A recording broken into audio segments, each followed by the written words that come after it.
I'm Josie Goytisolo, and I'm proud to be on the steering committee of the inaugural Black Tech Week, and so pleased to be a part of this entire conference, and privileged to have an amazing panel with us to share their experience, and people with real experience. Our panel is on startup Cuba, and our esteemed panelists actually have experience, some actually working in Cuba in the diplomatic corps, including former Ambassador Mark Entwistle from Ottawa, Canada, who served for 4 years, from 93 to 97. As ambassador, he also had diplomatic, served as ambassador to the Kremlin, when it was the Kremlin. From Canada. Canada never broke diplomatic relations with Cuba. We have Senator Bullard, State Senator Bullard from Florida State, for the Florida House of Representatives. And we have Mr. Rolando Anillo, who is legal counsel, chief legal counsel for Florida Crystals, a Fortune 100 company that in another iteration was really founded in Cuba, correct? So we want this, and there'll be some question and answer afterwards, but as you know, there's something called 17D, 17D, which is the day that the United States, there was a change in policy. President Obama essentially used his powers to mitigate a change in reestablish our policy with Cuba. So, having said that, I'm going to ask Ambassador Entwistle,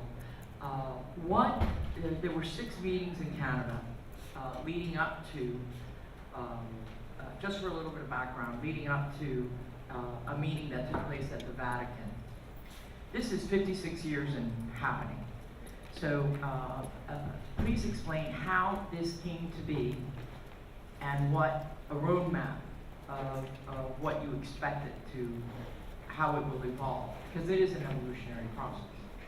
Well, thanks, Josie. Of course, on that particular question, one could probably talk all day, but I'll be very quick and succinct. I think on December 17th, which, as Josie mentioned, the Cubans call, D17, which is kind of interesting because it has all kinds of, like D-Day type imagery, and that kind of captures how fundamentally important what happened was.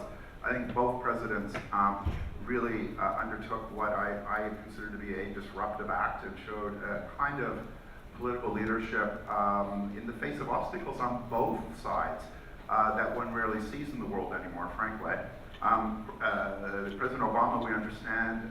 President Castro, though, has his own domestic politics to deal with, and this was clearly a piece of coalition building in a way inside the Cuban political leadership as well. The first stage of this engagement, to even allow them to make that announcement a few weeks ago, as Josie mentioned, was a very top secret set of talks, led by personal representatives of both presidents. My understanding is, to a very large degree, the professional foreign policy establishment was kept very much out of the loop purposefully, which probably was exactly the right decision. How they kept these talks secret in 3 capitals and 3 countries is really, frankly, a bit of a mystery to me, but it is a process that remains steeped in secrecy. They had to do it so secretly because they had to create precursor conditions to allow the public announcement, and essentially it was a prisoner swap to clear out some short-term irritants in the relationship that would have prevented it going forward in any way, shape, or form. We're now moving into another phase. That sort of secret private phase has been replaced by a much more public one. We now have a process underway which is led by professional diplomats at senior levels in the State Department and in the Cuban Ministry of Foreign Affairs. And in fact, the Cubans arrived today for the second round. They'll be in Washington, D.C. Those talks began in mid-January when a State Department delegation went. Clearly, it's a historic process, but I would be obliged to say that there are many challenges along the way, many big and thorny issues that they have to get at, and it will require the sustained political will that got them to December 17th to get them through this. And it really is just the first step, because it's to literally, right now we're talking, I mean, there's a whole, and I'm gonna ask Rolando about this, but just so everybody's very clear, the embargo is still in place, and Helms-Burton is still in place. Rolando, what is on the table in Washington right now for these talks? And by the way, it's led by two women on both sides. Yeah, thank you for inviting me. Basically, right now, it's some misunderstandings on the initiative, on the proposals. Right now, it's more clear that the first step is just to establishing diplomatic relations.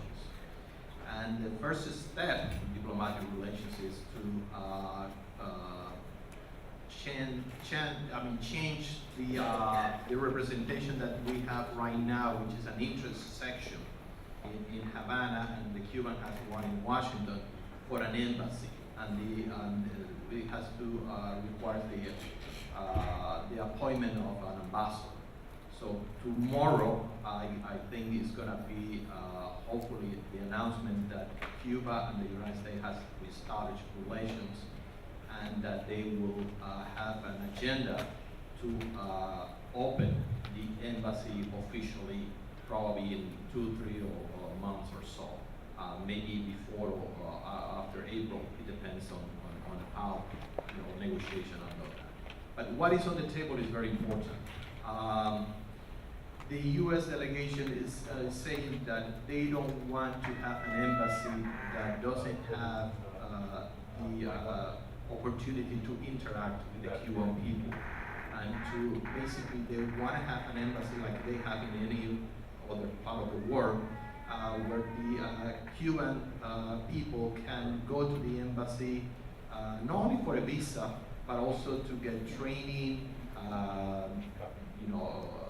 education, information, and they don't want any limitation on that. The Cuban government at the same time also is expecting that the ambassador of the Cuban delegation here, the diplomats, can travel freely in the United States and have meetings like this one. So you probably may see a Cuban diplomat in Miami pretty soon, if everything is permitted and everything is done properly.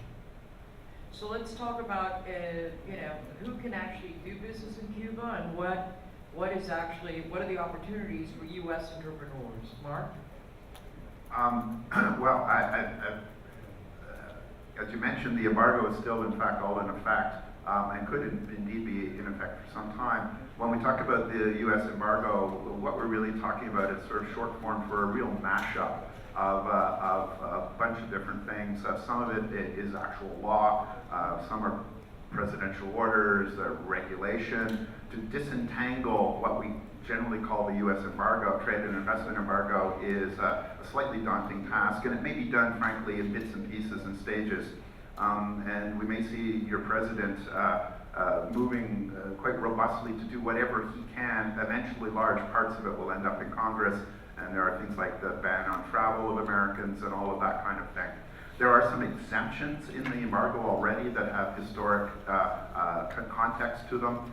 For example, the export of agricultural products. That's one of the reasons why the agricultural sector in the United States is so interested in Cuba and so, in a way, advanced on, or more advanced than other sectors.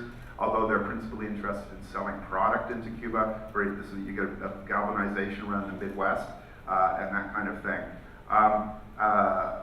There's a telecommunications interest. I think the president's very interested in telecommunications.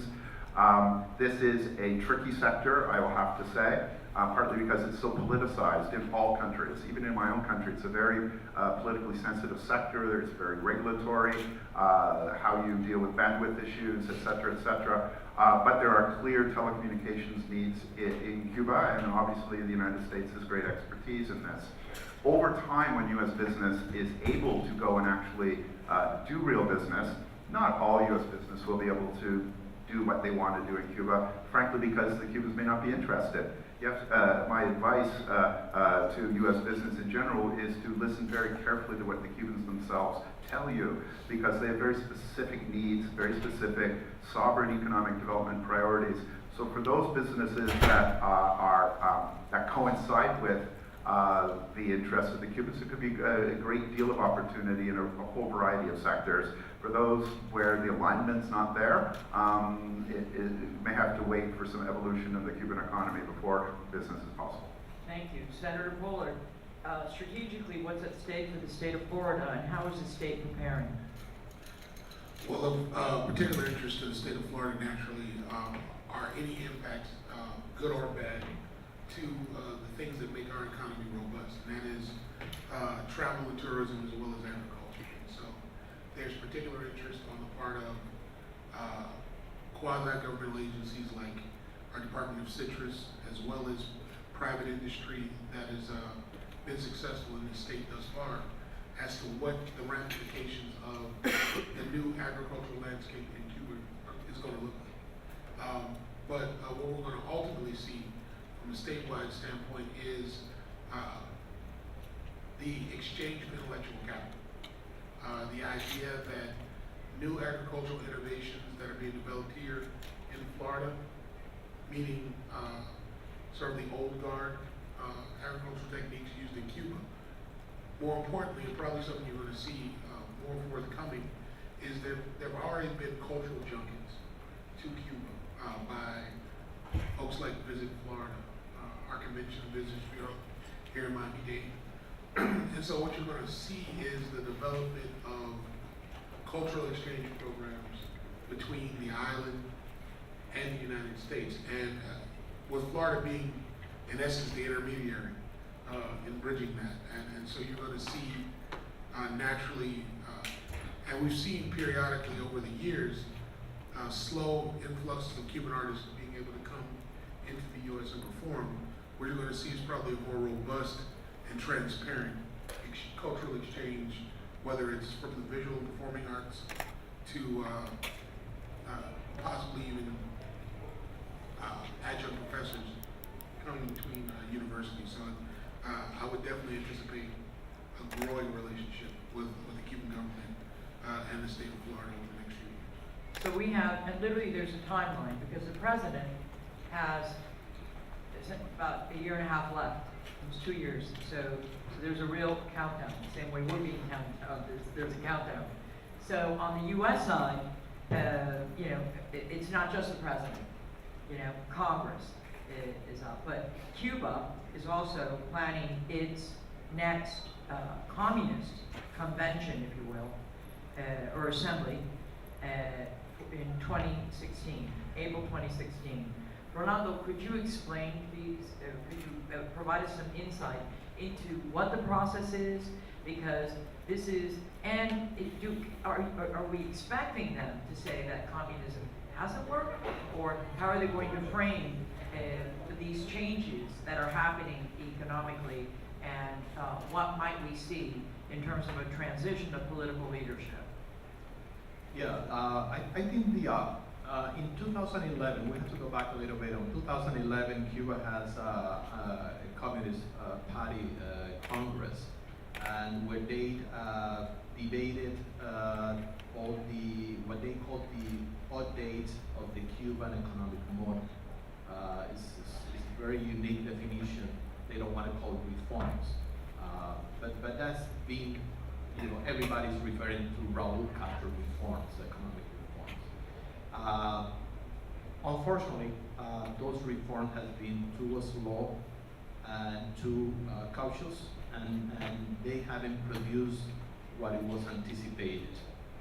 Nevertheless, the key of the reforms, the changes in the Cuban economic model, is the country is not able to continue supporting the social programs. It's a socialist country, and they need basically wealth so they can share the wealth and continue all social programs that have been very successful for many years in Cuba. Bring me the card. So that's the key that was presented to the Cuban Congress and the Cuban people in 2011. In the last 4 years, Cuba hasn't been able to attract foreign investment as needed. They have some important projects going on. So basically, this new Congress that is going to be next year, and on the agenda that is going to be published probably in a couple of months, will discuss and going to try to go deeper into what is needed in Cuba to revitalize the economy and to attract foreign investment.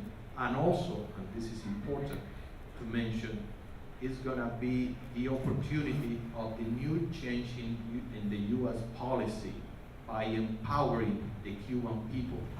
So the Cubans and the U.S. Government has realized that by empowering the Cuban people, creating the independent Cubans, is the opportunity to stimulate the economy and create a foundation for a major participation and more participation of the Cuban population in economic decisions. So basically, I think this next Congress will be very important in the economic, but also in the political. So basically, we are seeing not only an evolution, but also we are in a transition to probably a more institutionalized regime with a little more legal background and infrastructure to support or to try to maintain the regime for a longer period of time. And who do you see specifically, who are they talking about as the new head of a Cuban government? They already designated a vice president. Is someone, I think he's 55-year-old. Is a different generation. His last name is Diaz-Canel. He's a very low-key person right now. He's taking very small steps because he needs the support, of course, of the military and of course from the party. So probably, and it's kind of an anticipation, if they follow pretty much the model, which is coming from the socialist, the Soviet model, that particular person may be elected the second in the party, and eventually is gonna be the president of Cuba in 2018. Nobody will take it for granted. It's gonna be difficult. There are some comandantes, people, revolutionary leaders that are still, even though they are in the 80s, they feel strong enough to take control. But that's much of the issue. Thank you. Now, Cuba, it depends who you get the numbers from, but some people will tell you that it's 10% Afro-Cuban, 30%, 40% mestizo or mulatto, and 30-odd% white. Cuba's black and brown. The majority of the people getting the remittances, because the diaspora in large part is white, so the remittances coming back are going to the majority white, mulatto, mixed marriage families, but mostly white. And this question is to Ambassador Mark.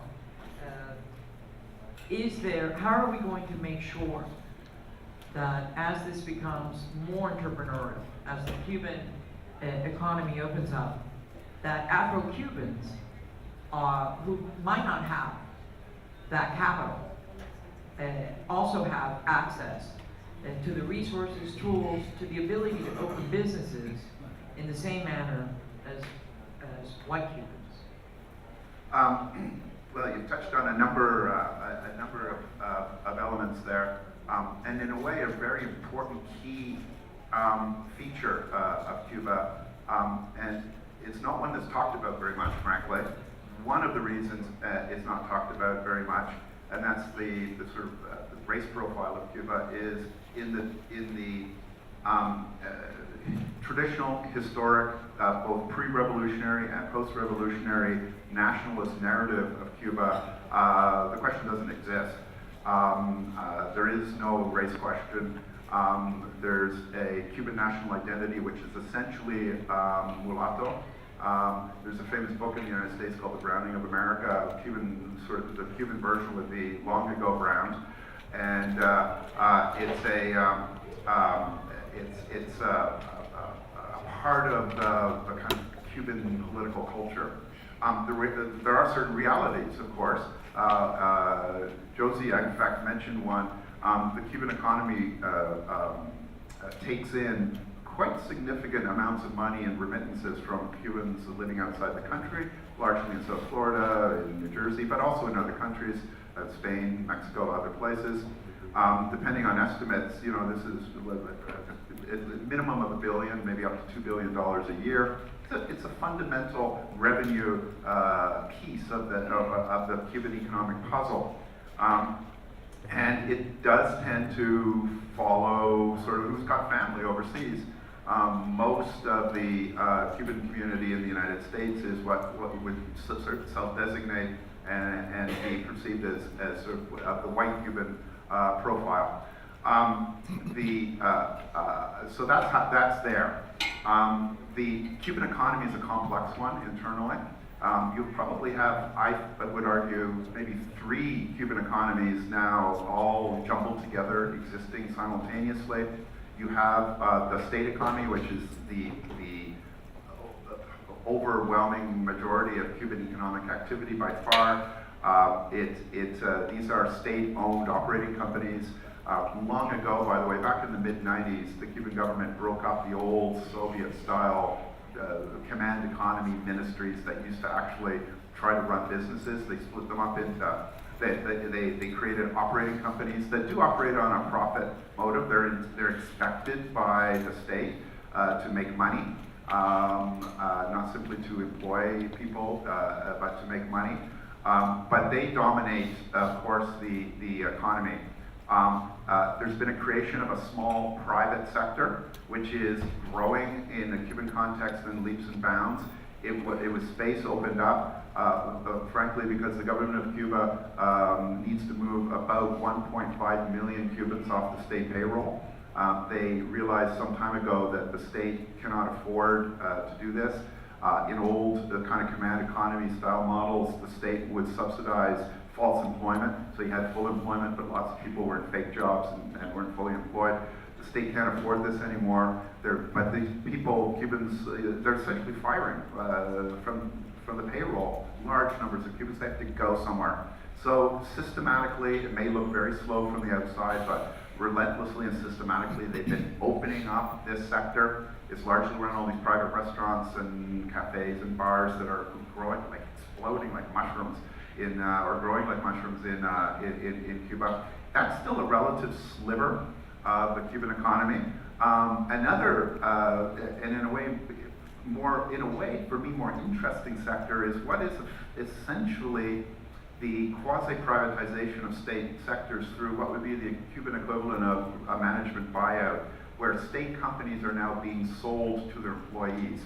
And that's started in agriculture, very active in agriculture, cut their teeth, and now they have what they call, in a Cuban parlance, Cubans have very specific language to describe all these things. These are called urban cooperatives. That movement, Cuban economists predict, will markedly accelerate through this year. There could be 1,000 of these new companies created, according to estimates. And that's where you're starting to get a much more popular engagement in running private business. And as their regulatory framework catches up to the creation of these cooperatives, these quasi-privatized companies, and they deal with issues like access to capital to run them, Because these companies are owned by the full diversity of their employees, they can't rely on remittances to start up a small little private family restaurant, with money from a cousin in Miami-Dade. It will require a more systematic and micro-financing and micro-credits and a more systematic access to capital, the ability to import-export. These are all the kinds of regulatory questions that the Cuban government is struggling with now as it deals with this very particular sector. And I think that's a place in the Cuban economy where you can deal with a broader diversity in the Cuban demographic profile.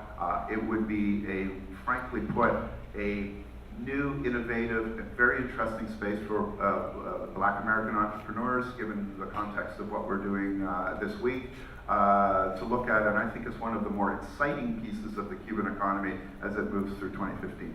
Thank you.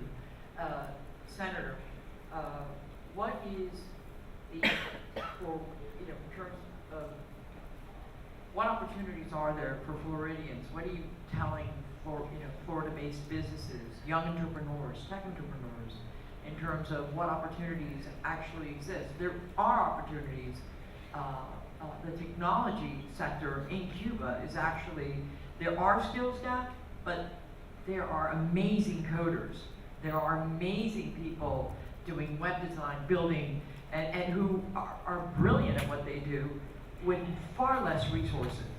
So can we talk about what opportunities are there for students and what the state is actually doing to educate people about this? Well, one of the first sectors that sort of escapes the interest of a lot of folks was the burgeoning pirate radio industry. And in its existing infrastructure, naturally, it's antiquated. So when you start thinking about internet-based radio, internet-based music providers, and the opportunity, again, for that 21st century cultural exchange to exist, you're going to get an opportunity to see that explode. And so between that and your, just in general, ramping up the broadband infrastructure, or the internet infrastructure, or the telecommunications infrastructure in Cuba, as we start to see the embargo adjust and ultimately fade away. I mean, we can't not say that that's not the direction that we're ultimately going. I mean, But we're speculating, but we can't say it. Well, We don't- this I mean, it hasn't happened yet, but yes. In the world of politics, let me speak to this. When the horse leaves the stable, it leaves the stable. Right? And so I'm not speaking in hypothetical, I'm speaking in the historical fact that when systematic changes like this happen, you're going to see movement. It's not tomorrow movement, but movement nonetheless. And so you're going to see those opportunities present themselves. And in the world of the internet, as 21st century tech entrepreneurs know, it's right now it's a free and sort of free-flowing existing intellectual highway, right? I mean, you're able to correspond with people in other countries relatively free now. And so the questions of net neutrality and the ability to leave the internet open and accessible here in the United States is going to have direct ramifications on Cuba. And one thing I would say, speaking from a purely political standpoint, because I do that on occasion, right? The 2016 presidential election, Cuba, business growth in Cuba, opportunities in Cuba, is going to be a central issue considering who's already stepped out and said they're running.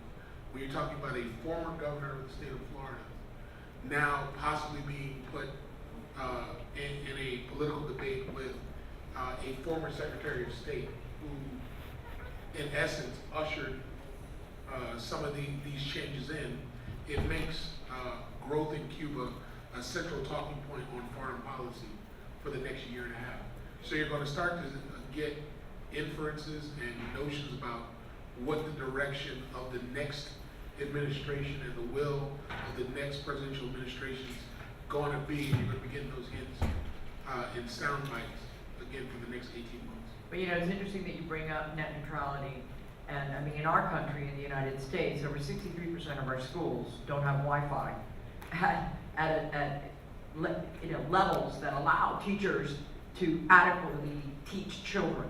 So imagine we're going into a country that doesn't have a lot of money. They're private reserves, we don't even know what those are. They've had problems paying bills. How are we gonna get everybody up to speed? Because yeah, I think it's great, we're gonna do all this internet, broadband, in this country, we're even looking at redefining what Wi-Fi means. Because frankly, it's the poorer school districts in our nation that cannot afford what it costs.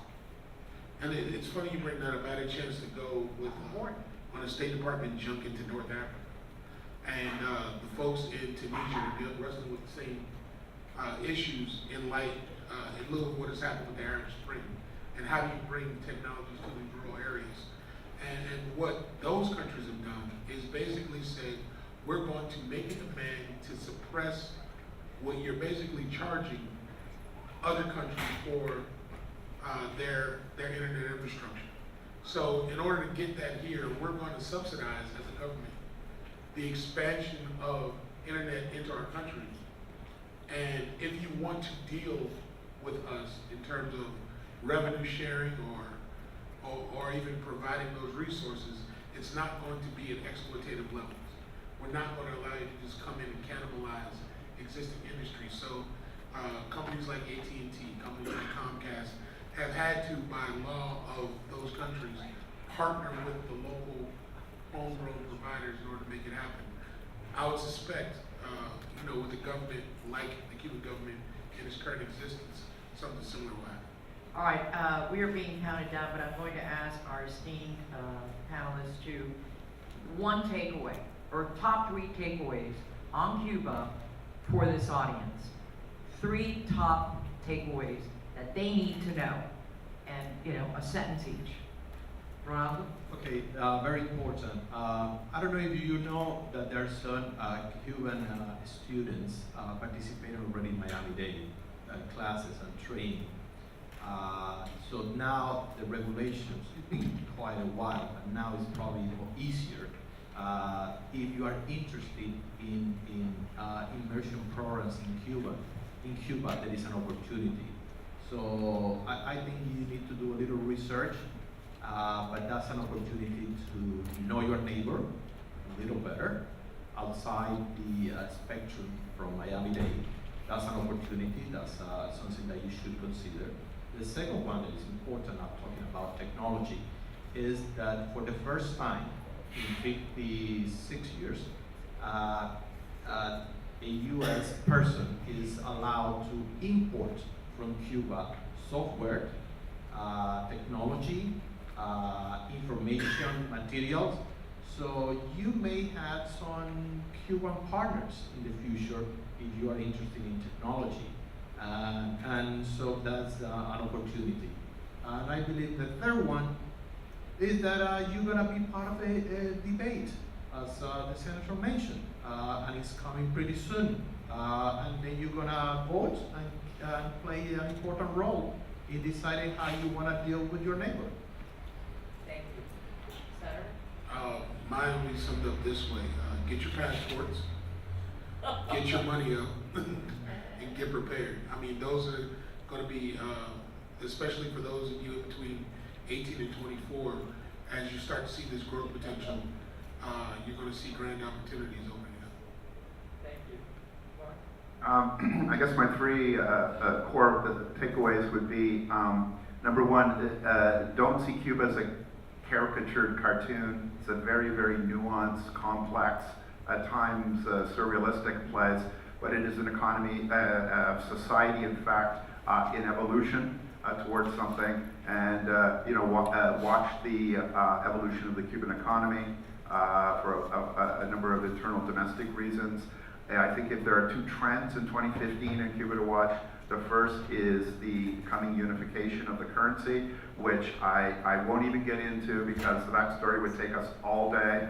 But the Cuban government has announced that it will create a single unified currency, which is extremely important to Cubans and its effect on the Cuban economy.